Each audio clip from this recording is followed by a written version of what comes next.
주경 야선 가행정진 하시느라 대단히 수고들 많으십니다. 참이라는 게 본래 유지부동의 본능으로 합니다. 근데 이 본능을 영원히 불변하는 것으로 알아서는 우리는 모든 고통의 세계에서 벗어날 수가 없습니다.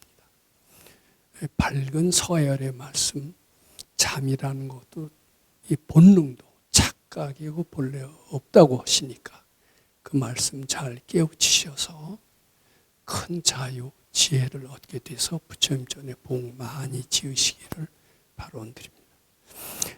오늘은 금강경 21번 지난번에도 한번 했습니다만은 제일 뒷부분에 그 구절이 또 한번 설명하고 넘어가는 것이 꼭 필요할 것 같아서 오늘 다시 말씀드리고자 합니다.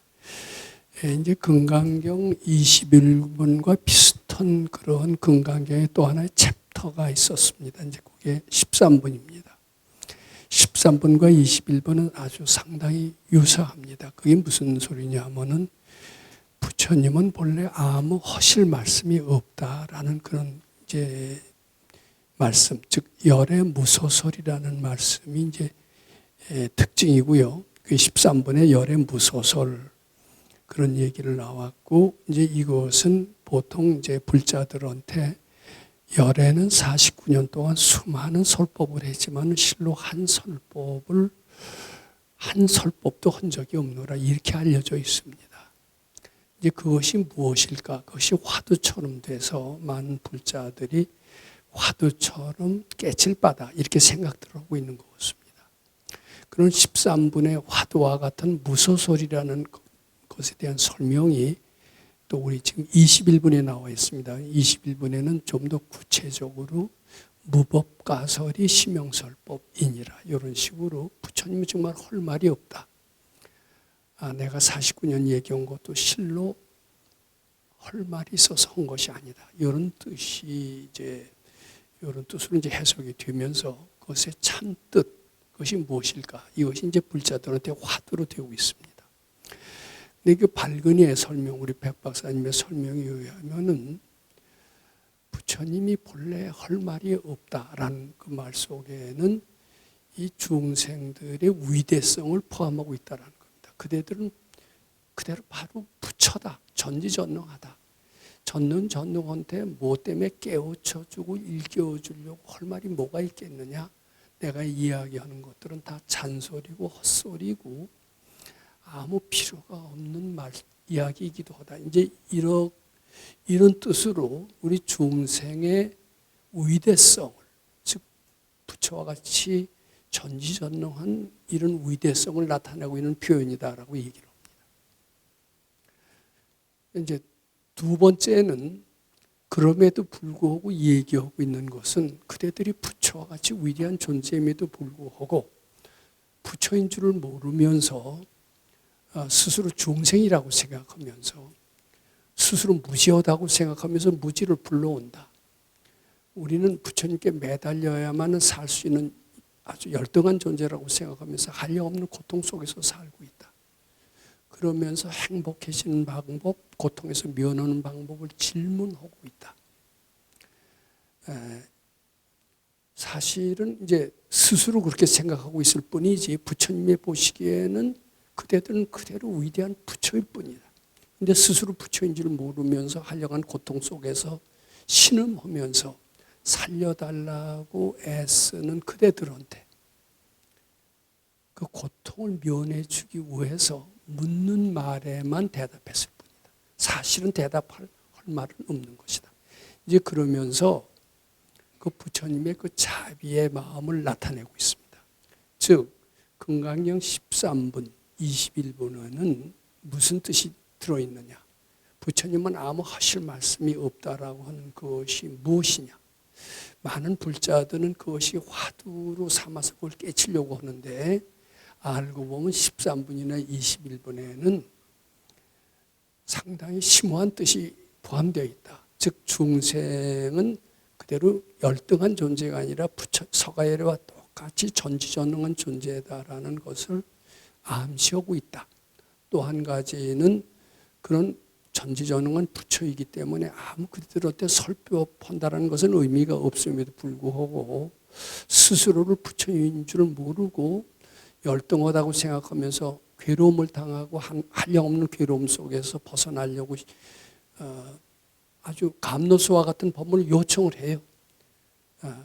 그래서 거기에 자비의 마음으로 대답한 것이 설법이다. 즉 자비심을 내포하고 있습니다. 즉 중생들의 위대성과 부처님의 자비성을 13분과 21분에 나타내고 있다. 이렇게 이해하시면 됩니다. 열의 무소설이라고 해서 아무 할 말이 없다. 이것이 참 뜻이 무엇인가를 우리가 이렇게 저는 해석하고자 하는 겁니다. 자, 근데 아무 할 말이 없다. 이제 그건 수보리는 알아차립니다. 아무 할 말이 없다라는 그 말 뜻의 참 뜻을 우리들은 잘 못, 49년 동안 수많은 설법을 하셨음에도 불구하고 나는 한 말도 한 적이 없고 할 말도 없다. 이것의 참 뜻을 우리는 몰라도 수보리는 알아차렸습니다. 그 말 속에는 우리 중생들의 위대성이 포함되어 있다. 그리고 부처님의 대자대비한 마음이 포함되어 있다. 이런 심오한 뜻을 알아차리면서 부처님한테 질문을 합니다. 부처님이시여, 미래세 중생들은 이 말을 듣고 믿는 마음을 알아차려서 중생들의 위대성과 부처님의 대자대비의 마음을 알아차리는 그런 사람들이 있겠습니까? 이제 그렇게 질문을 한 겁니다. 그랬더니 그 질문에 대해서 부처님께서 뭐라고 얘기하셨느냐? 그런 중생들이 있다. 모든 중생들은 중생이 아니라 그들 부처와 같다라는 그런 참뜻. 그리고 부처님은 그냥 아무 할 말이 없는 무심한 존재, 대자연과 같은 무생물과 같은 존재가 아니라 너무 뜨거운 자비심, 중생을 끊임없이 사랑하는 대자대비의 마음이 있다는 것을 알아차리는 중생이 있다. 그게 이제 무엇이냐면 그런 중생이 있다. 이제 그런 얘기를 하시는 겁니다. 이제 말하자면 그런 사람은 보살 화생들이다. 백 선생님의 보충 설명은 해능대사와 같은 분이다. 해능대사 같은 이는 본래 전생부터 잘 닦았고 큰 깨달음을 얻었던 그런 성자였었는데 이제 그런 데서 태어난 것은 수많은 중생들을 제도하기 위해서 일부러 중생의 몸으로 놔두셨다라고 그렇게 해석하시는 것 같아요. 그러니까 그이는 알고 보면은 중생이 아니다. 이런 뜻이 됩니다. 그래서 그런 부처님, 모든 사람들이 부처라는 위대성을 부처님이 서로 아무 할 말이 없다고는 하시지만은 왜 할 말이 없느냐 하면 다 부처이기 때문에 할 말이 없다라는 그 뜻을 알아차리는 중생이 사람이 있는데 해능대사와 같은 사람이다. 그 사람은 중생이 아니다. 이런 뜻으로 일단 이해하시는 게 좋습니다. 또 중생이 아니고 보살의 화생일 뿐이다. 그런 사람이 있다. 이제 이게 굉장히 중요합니다. 이게 백 선생님도 이 말씀을 하시면서 이렇게 이해하는 사람은 아주 드물 것이다. 이렇게 건강경 해설하는 사람은 아주 드물 것이다. 이런 얘기도 했습니다.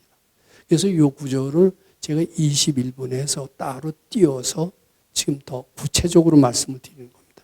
이 구체적으로 말씀드리면서 어떻게 보면 서가열의 위대성과 그 훌륭한 인격, 탁월한 인격과 아주 철저한 자비심을 우리는 느끼게 될 수 있다. 이렇게 생각을 합니다.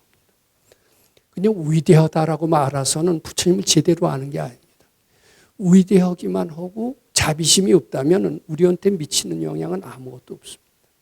그런데 위대하기만 할 뿐만 아니라 자비심도 있다. 자비심이 있을 뿐만 아니라 그 자비는 미세한 부분까지도 철저한 자비심이셔서 우리들 중생들 하나하나의 사고방식에도 다 그것을 바꿔주려는 그런 선호념, 선부축으로 이어진다. 이제 이렇게까지 저는 확대 해석하고자 합니다. 근데 그런 것을 알아차리는 중생이 있는데 이건 보살화생이라고 할 수가 있고 그래서 중생이 아니라고 얘기하셨고 따라서 근데 중생의 모습을 빌어야만이 중생을 제도할 수가 있습니다.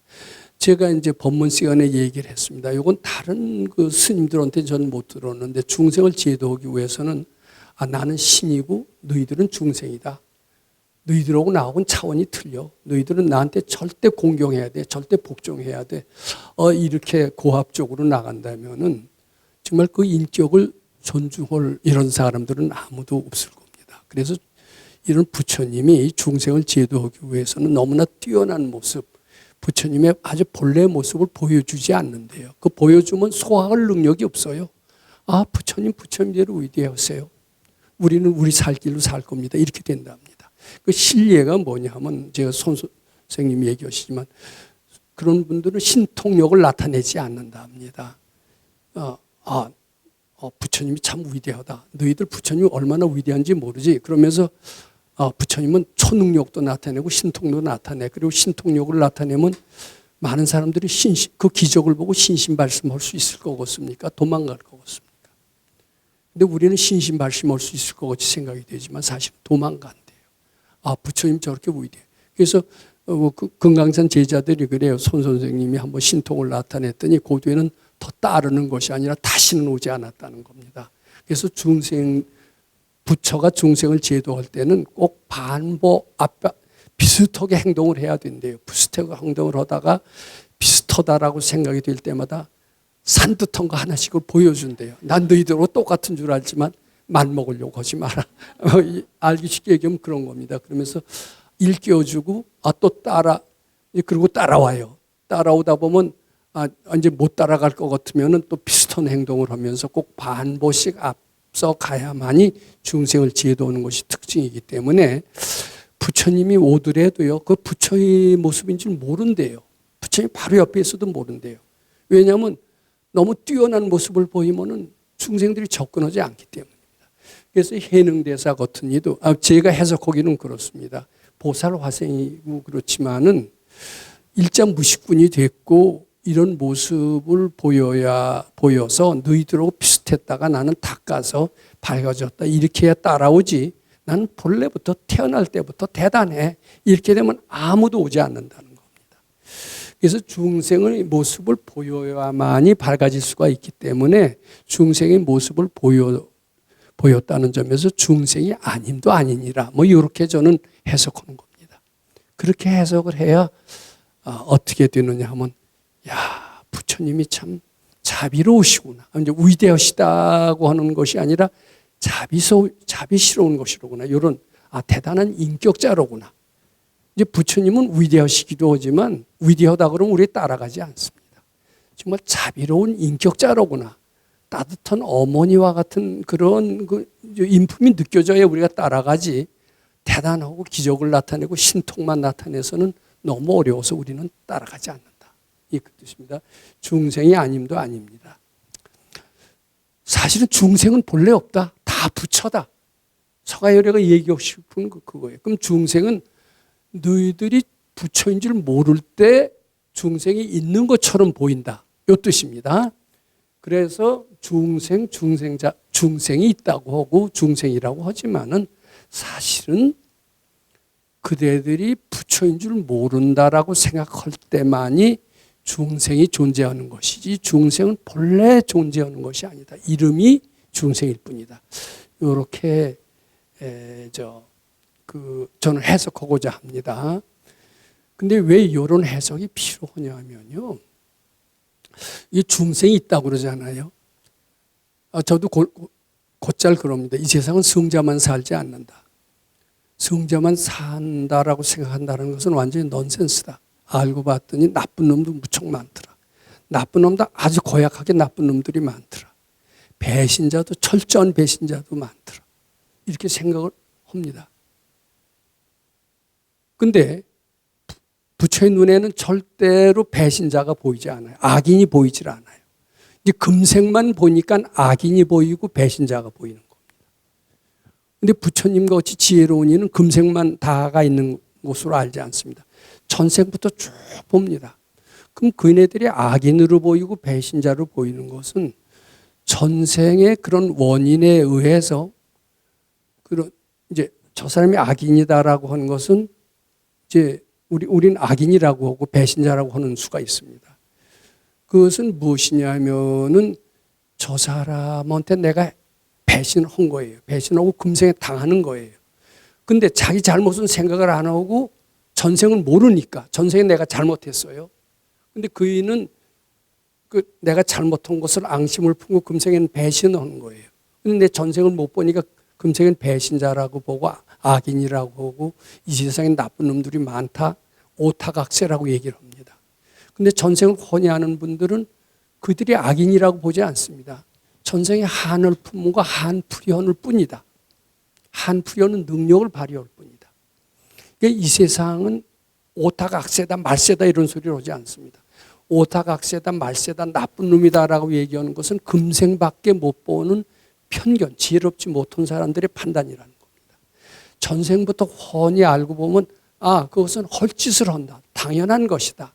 우리가 자주 얘기했듯이 이미 그럴 줄 알았다. 이렇게 된다는 겁니다. 이게 부처의 눈에 볼 때는 하나도 나쁜 사람이 없어요. 이 세상은 오타각세고 말세고 이게 아닙니다. 질서정연한 그런 세계로 보인다는 것. 그것은 전생을 훤히 알면은 너무나 당연한 일이다라는 겁니다. 따라서 나쁜 놈이 없고 중생이 없고 오로지 다 부처의 눈에는 전생을 훤히 알기 때문에 부처의 위대한 신통 묘용만 보고 있을 뿐이다. 이렇게 이해하시면 됩니다. 따라서 너희들이 중생이라고 생각하는 것은 금생밖에 못 보는 데서 나온 편견에 불과할 뿐이다. 너희들도 수대해서 전생을 훤히 봐라. 그대 눈에는 다시는 중생이 눈에 띄지 않을 것이다. 근데 금생만 보고 중생하지 마라. 알고 보면 중생은 하나도 없는 것이고 다 부처의 세계만 보이는 것이다. 이제 이렇게 저는 해석하고자 합니다. 그렇게 해석을 해야만이 우리 자신이 부처인 줄 알고 이 세상은 나쁜 사람이 많은 이런 사바세계라고 이렇게 해석하는 이런 사고방식에서 벗어나서 이 세상은 사바세계고 고와 낙이 반반씩 있는 게 아니라 그대로 아미타불의 극락세계라는 그러한 깨달음에 도달할 수 있다. 이렇게 이제 하는 겁니다. 전 그래서 22분을 그렇게 해석을 하면서 금강경을 새롭게 한번 조명을 해봤습니다. 그래서 이렇게 썼습니다. 금강경을 통해서 본 석가열의 이제 특성이 세 가지가 있습니다. 하나는 위대성입니다. 위대성을 나타낸 구절이 있습니다. 이제 그것이 무엇이냐면은 4번 보면은 우리가 이런 표현이 나옵니다. 무주상 보시는 기복독은 불가사량이니라. 그것은 나도 무주상 보시를 해봤더니 불가사량의 공덕을 체험했다 이런 뜻도 되고요. 그대들도 무주상 보시려면은 불가사의한 공덕을 체험했다 이런 뜻이 됩니다. 이것은 부처님의 위대성을 나타냅니다. 또 중생들 속의 마음속에 있는 참나의 위대성을 얘기하는 것이기도 합니다. 불법의 위대성을 나타내는 것이기도 합니다. 그 다음에 5분에도 직견열애니라 이런 표현이 나옵니다. 수도하면은 바로 참 불성을 보는 것이니라. 이제 그거고 6분에도 보면 이 경의 무량공덕을 얘기를 합니다. 8분에도 무량공덕을 얘기하고 있습니다. 11번에도 금강경 읽으면 무량공덕을 얘기하고 있습니다. 이건 뭐냐면은 수도하면은 그대들 마음속에 절대 세계, 무량한 공덕의 세계가 있다는 것을 얘기를 하고 내가 그것을 체험했고 너희들도 금강경 읽으면 그런 것을 체험할 수 있다. 즉 부처님의 위대성, 참나의 위대성, 우리 중생들 마음속에는 이런 위대한 부처님의 세계가 있다. 신의 나라가 있다. 이것을 설명하고 있습니다.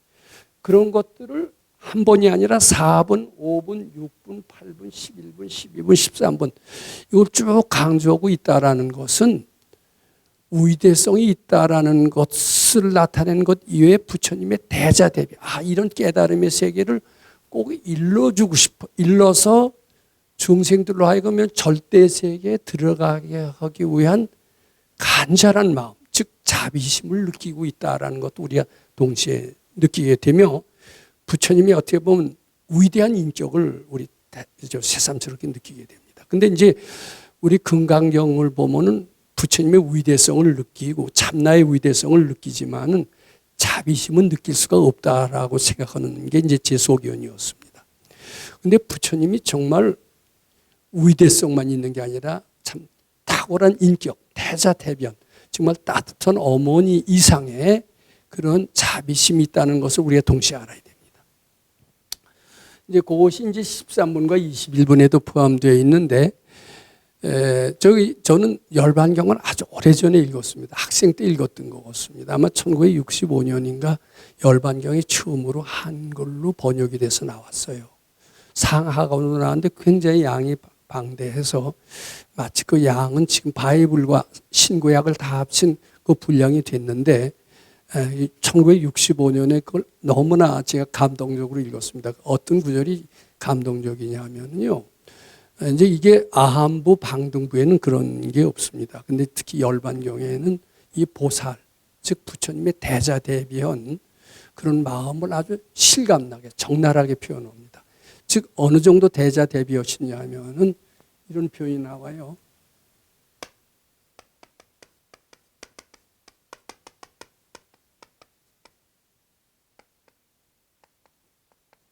중생들 가장 사랑하는 외아들.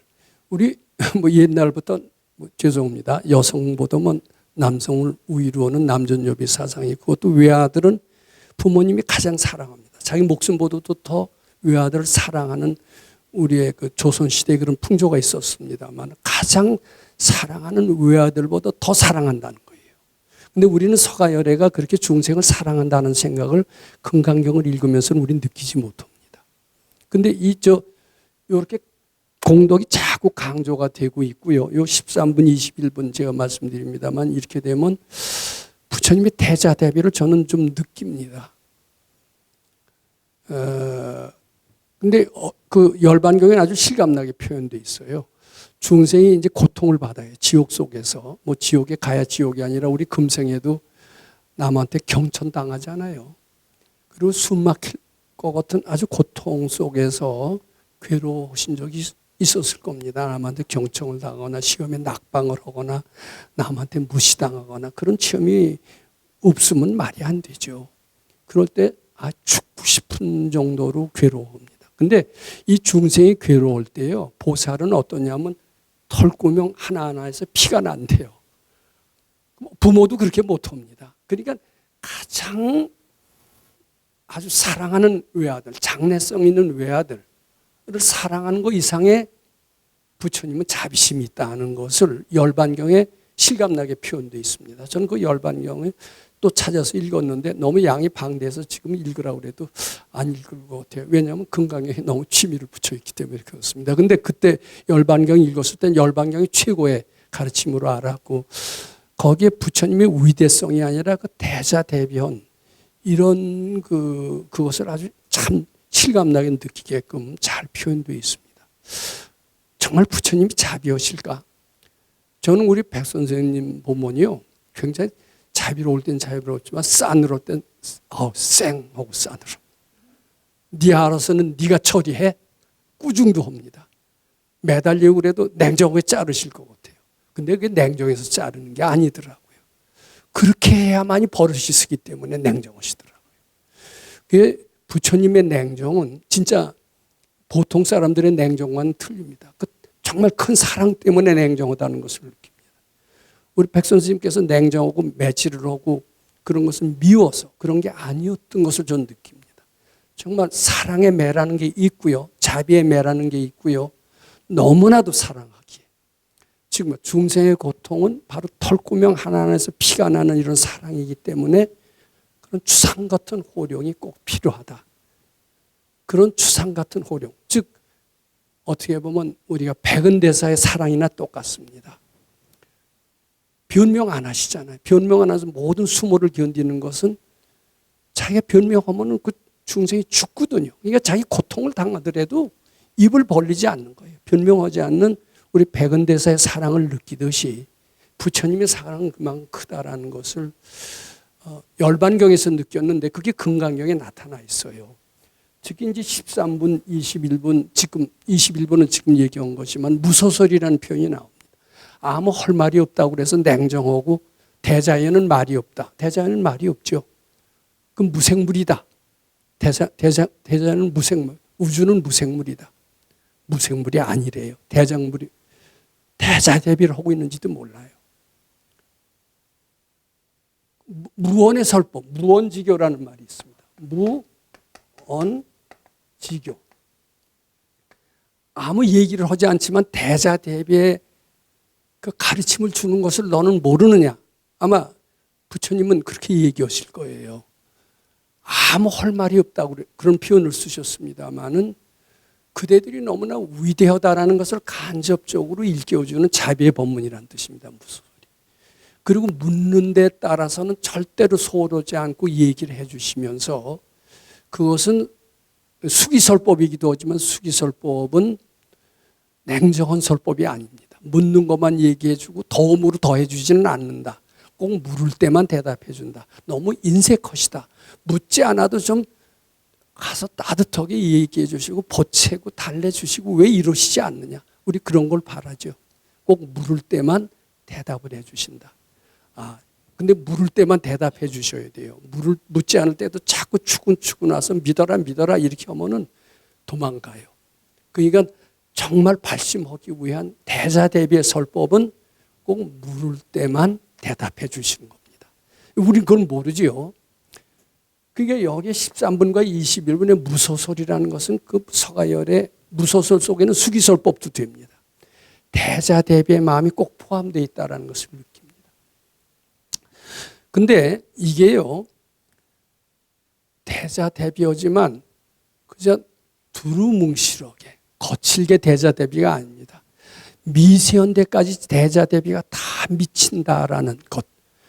즉 자비심이지만 미세한 데까지도 그 부처님의 자비의 손길이 미친다는 것을 다른 표현으로 말한다면 선호념 선부척에 해당이 됩니다. 선호념 선부척은 이제 13분, 14, 17분, 21분, 30분, 31분에 표현되어 있다라고 하는데 요 구절의 공통적인 특징이 뭐냐면요. 이런 표현이 자주 나오죠. 열애설 제1바라밀이 즉비 제1바라밀일세. 즉비 신명 제1바라밀이니라. 요게 바로 그런 거예요. 14분에도 그런 게 나오고요. 17분에도 그런 게 나오고요. 즉비 구족색신일세 신명 구족색신이다. 20분에 그런 말이 나오고요. 21분에 피비중생 비불중생이라고 할 때도 그런 표현이 나오고요. 30분에도 설악연 인견 중생견 수작견은 즉비악연 인견 중생견 수작견일세 이런 표현이 나옵니다. 그러면 이것을 갖고 별소리를 다 해요. 뭐 변증법이다. 3단 뭐 논법이다. 근데 이게 그게 아닙니다. 대자대비한 마음이지만 미세한 부분까지도 다 적용되는 표현이다. 이렇게 얘기를 합니다. 즉 선호념 선부척이다. 선이라는 것은 미세한 부분까지도 다 마음으로만 자비심을 내는 게 아니라 실제로 행동으로까지도 나타낸다. 이런 뜻이 포함되어 있습니다. 즉 왜 그러냐 하면은요, 우리 사고방식을 일일이 깨쳐줘요. 우리는 수시로 잘못된 사고방식에 물들고 잘못된 사고방식에 물들면 할려 없는 무지와 고통과 무능력을 불러옵니다. 그러면서 비참한 생활을 하게 됩니다. 병, 외로움, 빈곤 속에서 신음하게 됩니다. 그것이 다 잘못된 사고방식에서 비롯됩니다. 그런데 열애설 제1바라밀이 즉비 제1바라밀시 하는 것은 무슨 뜻이냐면 너희들 사고방식을 바꿔라. 너희들 사고방식은 잘못된 것이다. 중생적인 사고방식을 부처님 사고방식으로 바꿔라. 이렇게 얘기하시는 겁니다.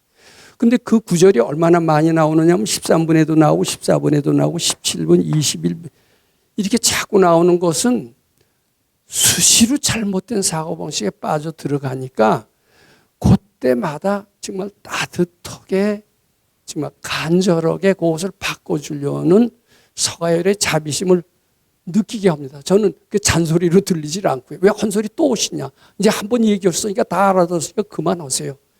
우리 이렇게 하면서 그 잔소리 싫어하는 스승의 잔소리 싫어하고 부모님 잔소리 싫어하는 아들들이나 제자들이 너무나 많습니다. 서가열에도 왜 헛소리 또 오세요? 간단하게 다 하고. 근데 너무 간단하게 해주면 또 신고해요. 어떻게 너무 그렇게 대충, 우리가 천재예요. 좀 자세히 일러주세요. 또 이렇게 얘기를 합니다. 근데 이게요, 저는 잘 몰랐어요. 근데 건강에 자꾸 있다 보니까 정말 미세한 부분까지 우리는 수시로 잘못된 사고방식에 물들기 쉬운데 그때마다 그 지적을 해 주시는 거예요. 열애설 제1바라밀이 즉비제. 설악연인견 중생견 수작연은 즉비악연인견 중생견 수작연일세. 그런 게 한두 번 나오는 게 즉비일체법일세 심형일체법이니라.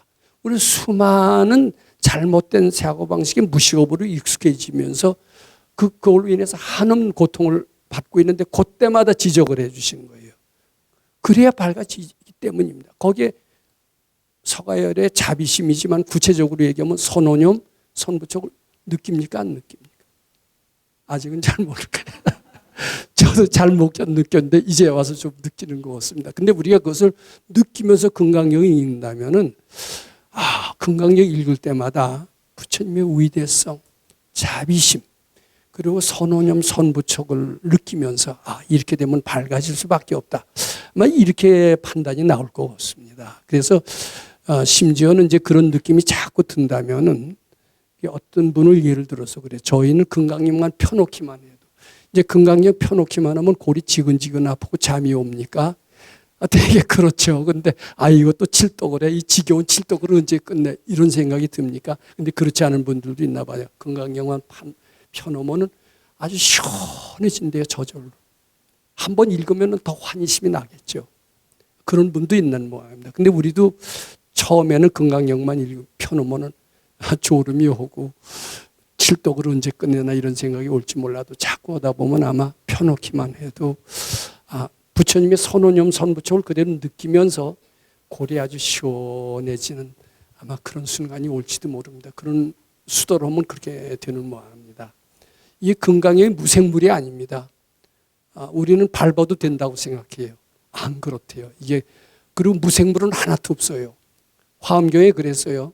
유정무정, 시류불성이라 다 부처의 성품이 있다고 그럽니다. 금강경 소리만 들어도 합장해야 되고 금강경 책 봐도 거의 모셔야 돼.